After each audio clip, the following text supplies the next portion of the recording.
여러분 안녕하십니까? 여수 MBC 뉴스 투데이입니다. 올해 1분기 전남 지역에서 7,000명이 넘는 인구가 순유출된 것으로 나타났습니다. 최근 통계청이 발표한 자료에 따르면 올해 1분기 전남 지역의 전입 인구는 6만 3천 명, 전출 인구는 7만 300여 명으로 7,300여 명이 순유출됐습니다. 이는 지난해 같은 기간에 비해 71% 증가한 것으로 순유출 인구가 전국에서 두 번째로 많은 부산보다 1,200명 가까이 많은 수치입니다. 전남 지역 고용 상황이 지난해 하반기부터 점차 개선되고 있는 것으로 분석됐습니다.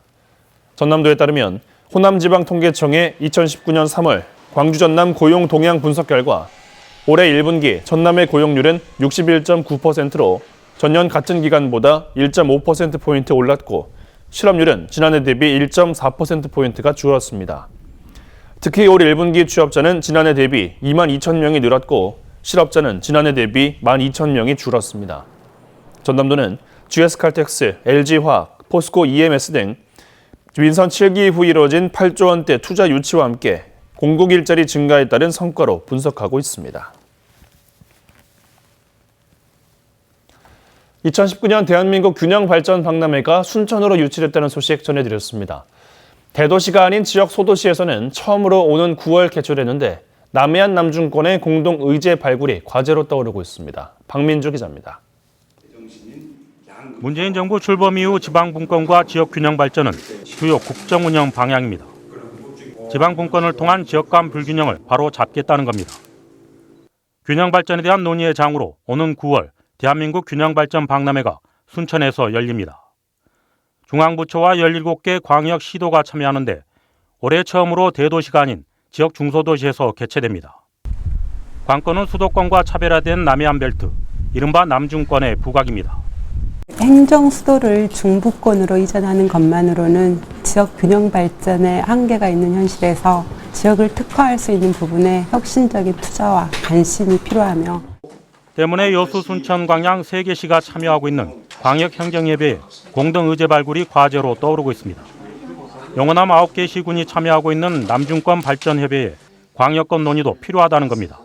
영호남이 같이 할 수 있는 의제를 찾는 것이 굉장히 중요하다고 생각하는데요.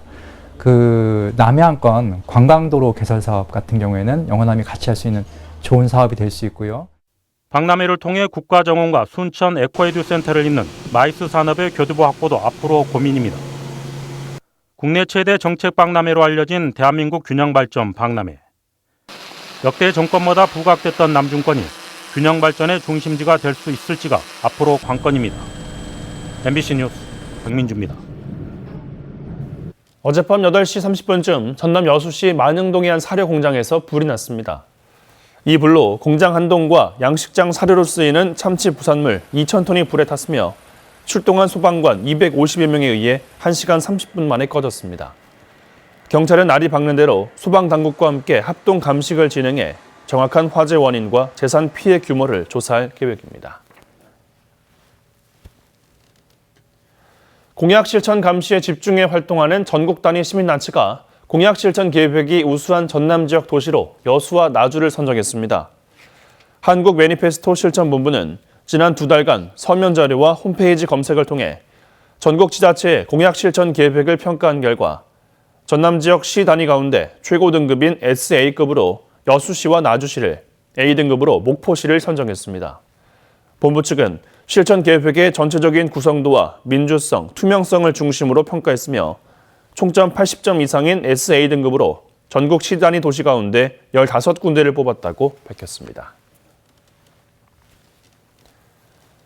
여수 산단 기업들의 대기오염물질 배출 농도 조작 사태에 대응하기 위한 범시민대책위원회가 이번 주 조직 구성을 마무리하고 공식적인 활동에 들어갈 전망입니다. 여수 산단 유해물질 불법 배출 범시민대책위원회는 내일 회의를 갖고 집행위원장을 선출한 뒤 향후 구체적인 활동 계획 등을 논의할 예정입니다.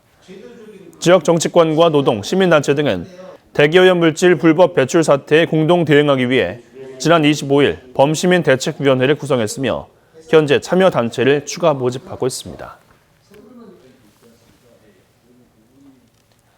여수에서 한 달간 거주를 희망하는 다른 지역 시민들에게 숙박비 일부가 지원됩니다. 여수시는 다음 달 10일부터 11월 말 사이에 여수 지역에서 한 달간 살아보고자 하는 외지인 신청자 가운데 60명을 선정해 숙박비 명목으로 50만 원씩을 지원하기로 했습니다. 여수시는 지역의 거주 환경을 전국에 홍보하고 참여자들의 사후 만족도 조사 결과 등을 인구 정책에 반영하기 위해 올해 처음으로 도입한 프로그램이라고 설명했습니다. 근로정신대 피해자들이 대법원에 승소한 이후 집단 소송에 나설 피해자들을 추가로 모집한 결과 광주 전남에서만 500명이 넘었습니다. 시민단체가 준비가 된 일부 신청자들을 모아 오늘 1차 집단 소송을 시작합니다. 남궁욱 기자입니다. 일제시대 끌려가 강제노역을 한 사실이 인정돼 손해배상 소송에서 대법원 확정 판결을 받은 근로정신대 할머니들. 73년 만에 한을 풀게 된 이들의 사연을 보고 뒤늦게나마 소송에 참여하고 싶다는 강제동원 피해자들이 줄을 이었습니다. 근로정신대 할머니와 함께하는 시민 모임은 광주민변 변호사들과 함께 이들을 위해 집단 소송을 추가로 제기하기로 했습니다. 강제동원 피해자 접수 기간 동안 광주 전남 지역에서 접수된 피해 사례는 530여 건에 달합니다. 시민 모임은 이 가운데 일부 원고들을 모아 오늘 손해배상 청구 소송을 시작한다고 밝혔습니다. 우선 피해 입증 자료가 확실하고 일본의 가해기업이 아직까지 존재하는 강제노역 피해자 수십여 명이 원고에 포함된 것으로 알려졌습니다. 동원 회사나 이런 것들이 특정은 됐지만 70여 년 전에 있었던 회사가 지금도 존속하느냐, 만약에 도중에라도 도산을 하거나 폐업을 해버렸다고 한다면 이건 사실 소송할 수가 없기 때문에. 시민 모임은 1차 집단 소송 시작을 알리는 기자회견을 가진 뒤 광주지법에 소장을 제출할 예정입니다. 또 신청한 나머지 피해자들도 피해 사실이 확인되는 대로 2차, 3차 소송을 진행한다는 계획입니다. MBC 뉴스 남궁욱입니다. 각종 자연재해에 대비하기 위한 2019년 벼농작물 재해보험 판매가 시작됐습니다. 벼농작물 재해보험은 오는 6월 28일까지 지역 농협 등을 통해 가입할 수 있으며 올해부터는 보장받을 수 있는 병해충 피해가 7종으로 늘었고 사료용 벼에 대해서도 보험 가입이 가능합니다. 농림축산식품부는 태풍과 가뭄 등 자연재해로 농가 피해가 발생할 가능성이 크다며 반드시 재해보험에 가입할 것을 당부했습니다. 환경부가 주관하는 건축물 조류 충돌 방지 시범 사업에 순천시가 선정됐습니다. 환경부는 생활 주변에서 발생하는 인공 구조물로 인한 조류 충돌 피해 예방을 위해 건축물과 투명 방음벽 조류 충돌 방지 시범 사업을 공모해 최종 5곳을 선정했습니다. 순천시는 순천만 습지가 이번 시범 사업 대상지로 선정됨에 따라 다음 달부터는 순천만 습지 주변 인공 구조물에 조류 충돌 방지 테이프를 부착하고 모니터링을 실시한 뒤 주변 건축물로 확대 설치할 계획입니다. 경기 침체가 이어지면서 광주 전남 지역에 빈 사무실이 증가하고 있습니다. 한국감정원의 올해 1분기 상업용 부동산 임대 동향 조사 결과에 따르면 전남 지역 사무실 공실률은 26.8%로 전국 최고 공실률을 기록했으며 임대료도 제곱미터당 4,600원으로 전 분기 대비 0.21%가 감소했습니다. 또 올해 1분기 광주 지역 오피스 공실률도 전국 평균 12.4%를 크게 웃도는 17.9%에 달했고 이에 따른 임대료도 전 분기 대비 0.25% 감소한 제곱미터당 5,700원인 것으로 집계됐습니다.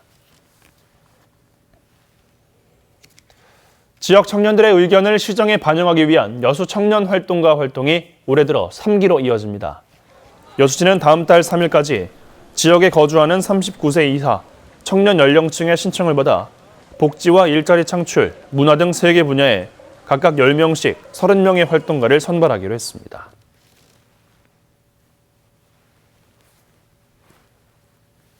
오늘도 하늘빛은 조금 아쉽더라도 공기질만큼은 괜찮은 하루가 되겠습니다. 단 충청 이남 지방에 계신 분들은 어제보다 옷을 더 껴입고 우산도 챙기시는 게 좋겠는데요. 비구름이 점차 북동진하면서 비가 오는 지역도 조금씩 늘어나고 있습니다. 지금은 제주도와 전남, 경남 서쪽 해안가에도 비가 오기 시작을 했는데요. 이 비는 앞으로 오전 사이 그 밖의 남부지방으로 그리고 낮에는 충청도와 강원 남부까지 확대되겠습니다. 비는 강원 남부에서 오후에 가장 가장 먼저 그치겠는데요. 밤이 되면 그 밖에 서쪽 지방도 대부분 잦아들겠습니다. 양은 그다지 많지 않겠습니다만 해안가를 중심으로는 내일 오전까지 비교적 비가 길게 이어지면서 바람도 강하게 불겠는데요. 이들 지역에는 최고 40mm, 그 밖의 지역은 5에서 20mm가량의 비가 오겠습니다. 오늘 수도권 지역은 별다른 비 소식 없이 구름만 끼면서 기온도 어제보다 오릅니다. 반면 대구의 기온은 14도 선에 그치겠는데요. 아직은 부산의 기온이 13도를 보이는 등 남부지방의 기온이 더 높은데 이 낮이 되면은 부산 15도, 남부지방은 14도 안팎을 웃돌면서 조금 쌀쌀하게 느껴질 수 있겠고요. 서울과 강원도는 19도까지 오르겠습니다. 5월의 첫날인 모레는 중부지방에도 비 소식이 있겠고요. 날은 갈수록 따뜻해지겠습니다. 날씨였습니다.